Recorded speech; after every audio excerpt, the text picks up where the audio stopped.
Hello students, I am Rahul Kumar Prajapati and you are watching SST Paradise Achievers.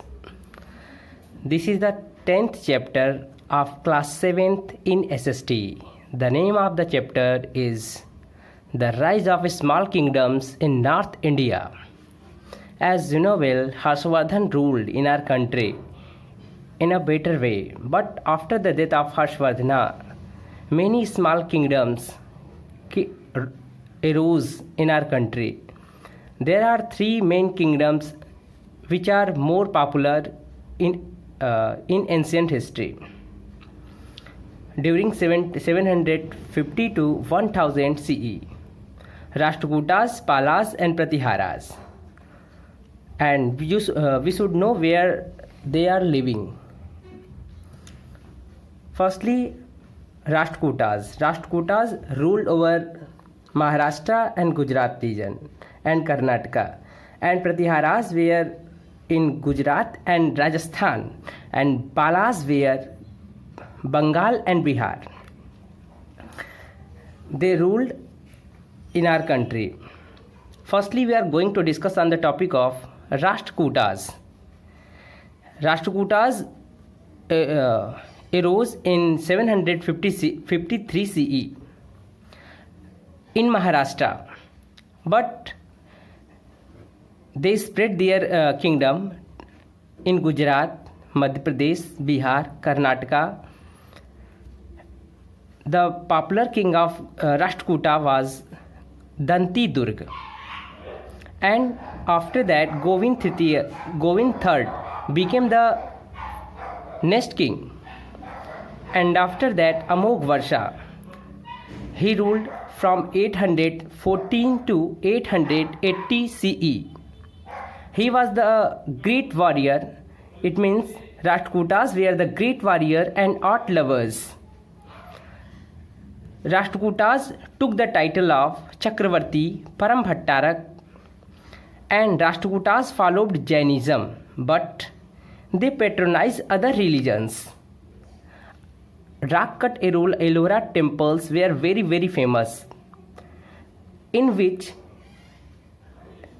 we can see the sculpture of Hindu, Bodh and Jains. So it is the great example of religious tolerance. And Kaviraj Var, this is a book.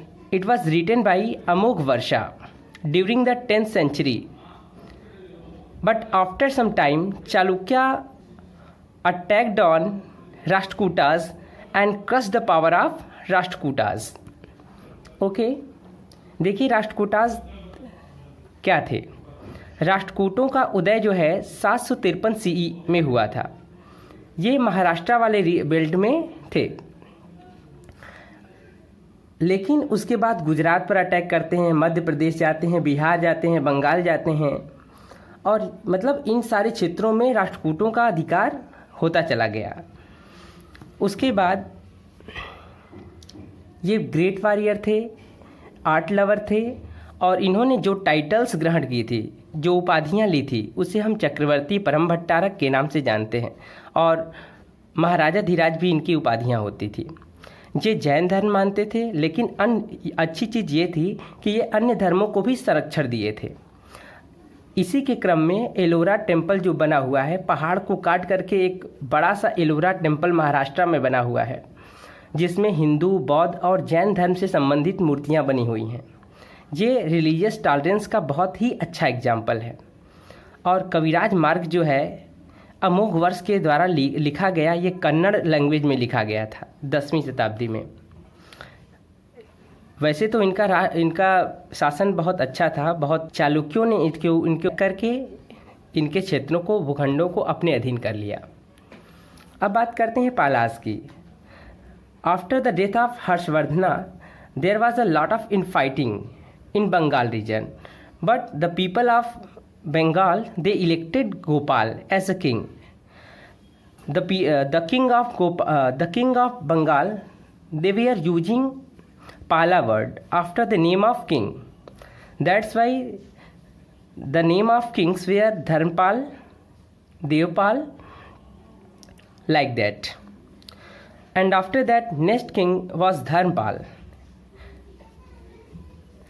Dharmpal had established Bikramshila Bihar, and after that his son Devpal became the new king. At the time of Devpal, Hun attacked on Bengal, but Devpal defeated Huns. And do you know Hun were the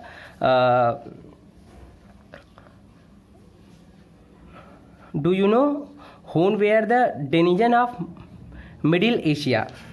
Here is a figure.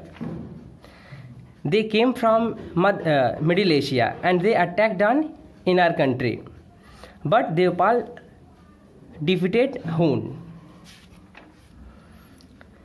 And Palas accepted Buddhism religion, and they spread this Buddhism to other countries, and they gave donation to the Brahmins. देखिए पाल कौन थे. जैसे ही हर्षवर्धन का मृत्यु हुआ उसके बाद बंगाल में अराजकता फैल गई थी, तो वहाँ के लोगों ने गोपाल को अपना शासक चुना, और यहाँ के जो शासक थे वो अपने नाम के आगे पाल वर्ड यूज करते थे. और इसी क्रम में धर्मपाल जो है अगला शासक बनता है, जिसने विक्रमशिला बिहार का निर्माण कराया था बिहार के पाथरघाट नामक स्थान पर. यहाँ बिहार का पाथरघाट नामक स्थान है, यहाँ पर इसने जो है विक्रमशिला बिहार की स्थापना की थी. इसी का लड़का था देवपाल, और देवपाल के समय में हुड़ों का आक्रमण हुआ था. हुड़ जो है मध्य एशिया में यहाँ पर रहते थे. मध्य एशिया में रहने वाली एक खाना बदोश और बर्बर जनजाति थी. ये अटैक करती थी और चीज़ों को लूटते थे और भाग जाते थे. ठीक है, लेकिन देवपाल वो शासक था जिसने हुड़ों को भगा दिया भारत से. और पाल वंश के शासक बौद्ध धर्म को मानते थे और बौद्ध धर्म का प्रचार करते थे. इन्होंने ब्राह्मणों को बहुत ढेर सारे दान दिए थे. ठीक है, अब बात करते हैं प्रतिहार की. Pratiharas were also known as Gurjara Pratihara because it's they originated from Gujarat. The founder of the Pratihara dynasty was Nagabhata first, and after that Mihir Bhoj became the new king, and he conquered Kannauj in 836 CE. Kannauj was the symbol of power. Do you know they fought battles with Palas and Pratiharas? This became that's why they became very weak. Mihir Bhoj, who was a great scholar, at that time the Marathi and Gujarati were spoken, and temples were built. Khajuraho, Kachipuram, Tanjavur, Bhubaneswar, Puri and Konark. These are the temples which were built during the reign of Pratiharas. Here is a quote for you. Pratihar Khake Puri Tanbhu. Pratihar Kha means Khajuraho, K means Kachipuram, Ta means Tanjavur, Bhu means Bhubaneswar. Okay. And next, tripartite struggle. Tripartite struggle were fought between Pratiharas, Palas and Rashtrakutas. Because Kannauj was the symbol of power, the three kingdoms wanted to snatch this Kannauj. That's why they fought with each other. But in this tripartite struggle, only Pratiharas won this battle. And do you know the name of king who won this battle? His name was Vastaraj. Question may be in your exam, then please learn it. And after that, Rajput. Rajput means son of a Raja, a person who is the son of a Raja. But all Rajputs are not the son of a king. They trace their origin from moon and sun. That's why they are known as Suryavanshi and Chandravanshi and Suryavanshi. But historians believed that Rajput were the descendant of foreign tribes.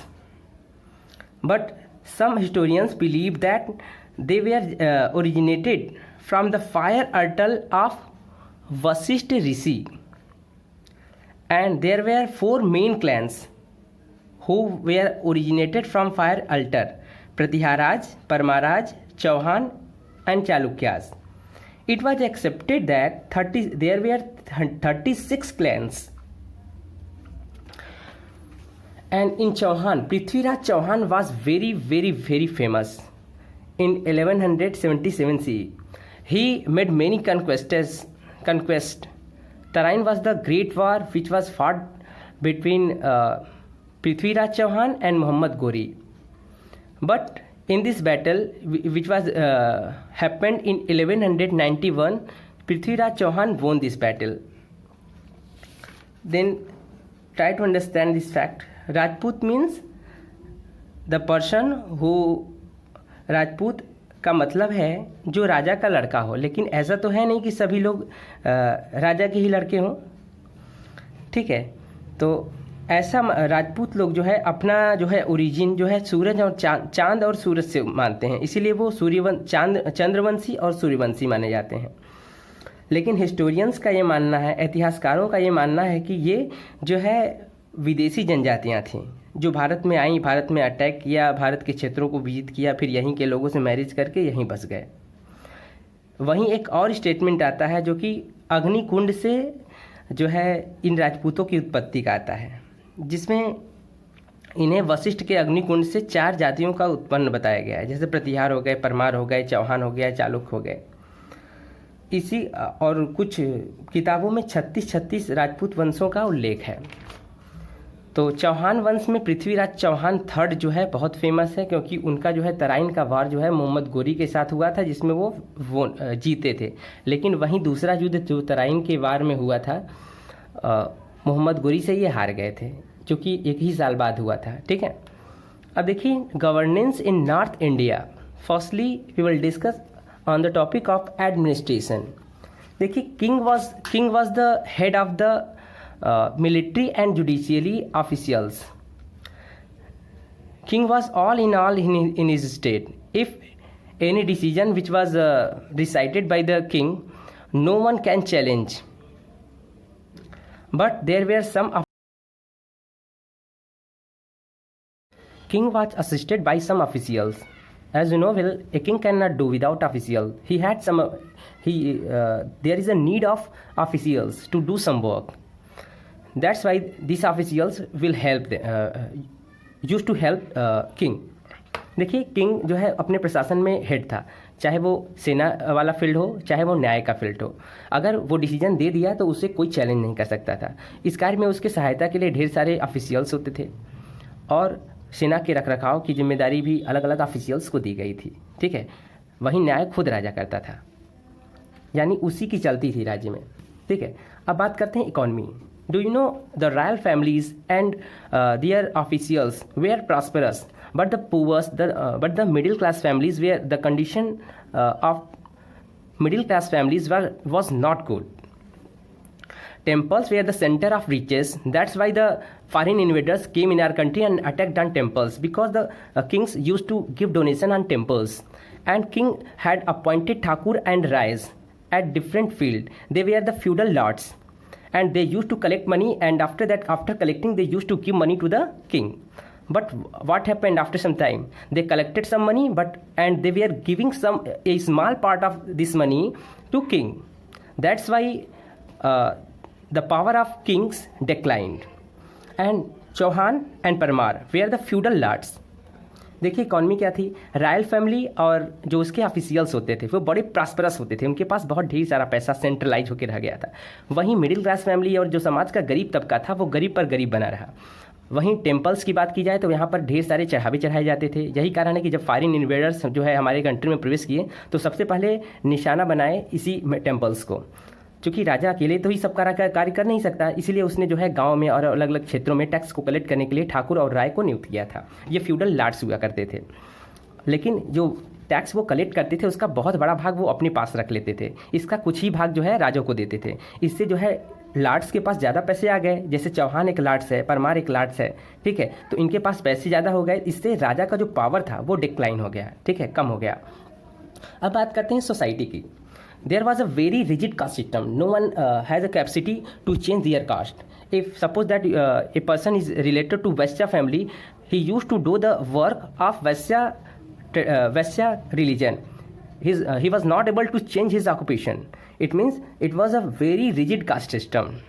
And land was cultivated by the Sudras, and the condition of Sudras was very bad, and the condition of women were very bad, because there was a prevalent sati system and polygamy, in which a king has a power to marry with many girls. That is known as polygamy, and child marriage was prevalent at that time. देखिए society क्या थी, वहाँ बहुत rigid caste system था. यदि कोई waste family का बच्चा हो तो उसको भी वही व्यवसाय करना होता था जो उसके पिताजी का था. वो अपने व्यवसाय को चेंज नहीं कर सकता था. ठीक है, तो बहुत रिजिड कास्ट सिस्टम थी, और लोग अपने ही कास्ट में शादी कर सकते थे, और जो अन्य काम थे वो उसी कास्ट से संबंधित ही हुआ करती थी. और लैंड कल्टीवेशन जो है शूद्रों के द्वारा होता था. ठीक है, और उनको उनके खेतों से लेकर घर पर भी काम करना पड़ता था. इसके साथ ही सती सिस्टम बहुत बड़े पैमाने पर फैला हुआ था. इसके साथ साथ राजाओं को एक से ज़्यादा विवाह करने का अधिकार था. चाइल्ड मैरिज बहुत पॉपुलर था वहाँ पर. 8 से 9 साल के बच्चे होते थे जिनका शादी हो जाता था. अब बात करते हैं रिलीजन की. व्हाट इज रिलीजन की. Rajputas worshipped Vishnu, Shiv, Kali, Lakshmi and Durga, and Rajput gave donation to the Brahmins, and they gave land to the Brahmins. The land which was given, it was known as Brahmadev and Agrahara. Buddhist, since there was the Turk attack in medieval history, so and Turkish invaders crushed the idols of Buddhist. So Buddhists wanted to save their life, because a lot of Buddhists were killed by the Turkish. That's why they went to the Southeast Asian countries. Here is Southeast Asian countries. You know, these are the island in which the Southeast Asian countries are available, and they met by this route. They went by this route. देखिए religion क्या था उस समय राजपूत जो है विष्णु, शिव, काली, लक्ष्मी और दुर्गा जी की पूजा करते थे, और ब्राह्मणों को बहुत बड़े बड़े दान दिए जाते थे, और बड़ी बड़ी भूमि दी जाती थी, और जो भूमि ब्राह्मणों को दी जाती थी उसे ब्रह्मदेव या अग्रहारा के नाम से जानते हैं. और चूँकि इसी समय तुर्कों का बहुत बड़ा अटैक हुआ था हमारे कंट्री में, तो तुर्कों ने क्या किया, ढेर सारे बौद्धिस्ट टेम्पल को नष्ट कर दिया, बौद्ध मूर्तियों को बिगाड़ दिया, और बहुत सारे बौद्ध सन्यासियों को मौत के घाट उला दिया. तो इसलिए वो अपनी जान को बचाने के लिए जो है वहाँ से चले आए साउथ ईस्ट एशियन कंट्रीज़ की तरफ. ठीक है, जैसे सुमात्रा हो गया, मलाया हो गया, बोर्नियो हो गया, ये सब साउथ ईस्ट एशियन कंट्रीज हैं. तो वहाँ पर भी बौद्ध धर्म का प्रचार है, बौद्ध धर्म के टेम्पल्स बने हुए हैं. ठीक है. Next, education. The elementary education was given in temples and monasteries. Since there was no other place for giving education, so temple was the place where the education was given, and it was the center of cultural activity also. And mathas, it was known as monasteries, and there was only 2 universities, Nalanda University and Vikramshila universities available. This time a lot of universities are available, just like Banaras Hindu University in Varanasi, and Lucknow University, Delhi University, and Allahabad University. And at the time of these kings, philosophy and religion were only 2 subjects where this education, education, this was given. And science and mathematics subject were ignored at that time. And do you know they were uses languages? They were uses languages Marathi, Gujarati, Bengali, and Sanskrit. Okay, and there was also a spoken Pali and Prakrit, because books are available in Jainism, in Pali and Prakrit language, which are related to Jainism and Buddhism. देखिए education था क्या, उसमें प्रारंभिक शिक्षा जो थी temples में दी जाती थी और मठों में दी जाती थी, क्योंकि अलग से कोई सेंटर नहीं हुआ करता था जिसमें उनको एजुकेशन दे दी जाए. उस समय केवल 2 ही जो है यूनिवर्सिटीज़ थी जो बहुत फेमस थी. एक नालंदा यूनिवर्सिटी है, दूसरा विक्रमशिला यूनिवर्सिटी है. आज तो बहुत ढेर सारी यूनिवर्सिटी हैं, जैसे बनारस हिंदू यूनिवर्सिटी है, इलाहाबाद यूनिवर्सिटी है, दिल्ली यूनिवर्सिटी है. ठीक है, लेकिन उस समय केवल और केवल 2 यूनिवर्सिटी थी, सोचो. और उसमें केवल 2 सब्जेक्ट भी चलते थे, केवल फिलासफी और धर्म चलता था, 2 ही सब्जेक्ट थे. लेकिन और उस समय साइंस और मैथ को इग्नोर किया जाता था. मतलब इसकी शिक्षा नहीं दी जाती थी। और इस समय क्या है, साइंस और मैथ जो है बहुत ज़्यादा पॉपुलर है, ठीक है। और लैंग्वेज क्या थी, मराठी। देखिए इसको समझ लीजिए, इसको इस मैप से आप समझ सकते हो। देखो मराठी यहाँ से आया, महाराष्ट्र से, गुजराती गुजरात से आया, ठीक है, और बंगाल से बंगाली आ गया, ठीक है। तो इस तरह से ये 3 लैंग्वेज तो इसी तरह हो गई। और आप संस्कृत जान रहे हो कि ब्राह्मणों का राज्य था, मतलब जैसा ब्राह्मण कहते थे वैसा ही होता था। तो संस्कृत ब्राह्मण बहुत ज़्यादा जानते थे, इसलिए जो है संस्कृत लैंग्वेज को प्रायोरिटी दी जाती थी, ठीक है। उसे ही विद्वान माना जाता था जो संस्कृत जानता था, ठीक है। अब देखिए art and architecture, there was many paintings, there were many mural paintings available in the temples, and apart from this there were miniature paintings were also available, and there were a lot of buildings were built just like Lingaraj, Mukteswar Sun Temple in Konark, and Bhubaneswar Mandir, Kachipuram, and other temples were built in this time. देखिए art और architecture की field में तो बहुत आगे निकल गए थे। इसमें तो बहुत ढेर सारी पेंटिंग्स बनी हुई थी, जैसे म्यूरल पेंटिंग्स है और मिनिएचर पेंटिंग्स जो है बहुत फेमस है। लिंगराज, मुक्तेश्वर, सन टेम्पल्स, ये जो है बहुत बेहतरीन टेम्पल्स जो है उस समय बने हुए थे, ठीक है।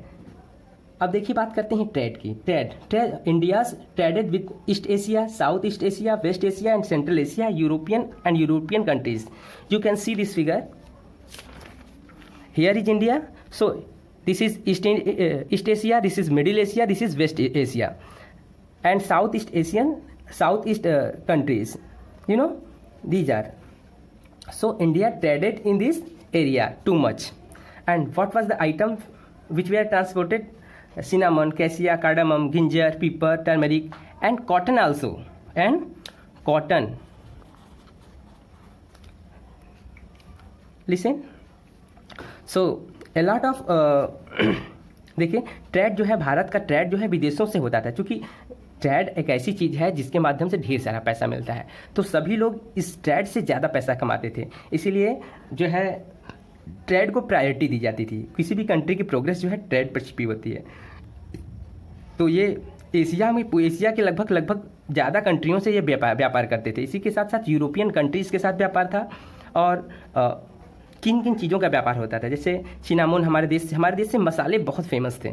और जब ये यूरोपियन कंट्रीज़ में लोगों के ज़बान पर आए तो ये लोग इसके दीवाने हो गए, और इस चीज़ को ले आने के लिए जो है बहुत होड़ लग गई उनमें, और ये सस्ते दामों पर यहाँ से चीज़ें ले जाते थे और वहाँ महंगे दामों पर बेचते थे। जैसे वो चिनामन हो गया, दालचीनी हो गया, कैसिया हो गया, इलायची हो गई, किंजर हो गया, अदरक हो गई, पीपर हो गया, हल्दी हो गया, ठीक है। इसी के साथ आपका ये चैप्टर समाप्त होता है। यदि आपको मेरा ये वीडियो पसंद आया then please like, share and subscribe. Thank you.